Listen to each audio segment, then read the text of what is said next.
तर नमस्कार वहिनी. एवढं मोठं उन्हाळ्यात गरम व्हायला लागले, तुम्ही गार करण्यासाठी काय करिता? म्हणजे थंड पेय कसं? भाऊजी ते सगळं जाऊ द्या. आज एकादश होती का आलं ना पंढरपूरला वारीला. एकतर माणूस येता राहिलं का राय बसला घरात. काय करत होता? असलं काय फोडणीचे लाडू करत बसला होता काय घरात?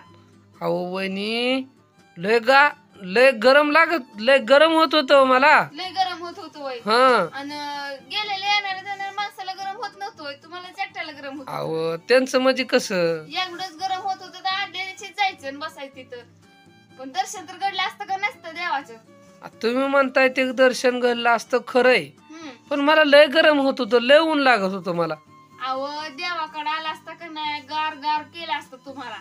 चंद्रभागा नदीत आंघोळ केली असतं तर मरणाचं वलकीत झालं असतं गार गार. गरम करायची बारी आली असती तिथं. आणि कुशाल सांगताय, कुशाल बसला घराने जाऊन.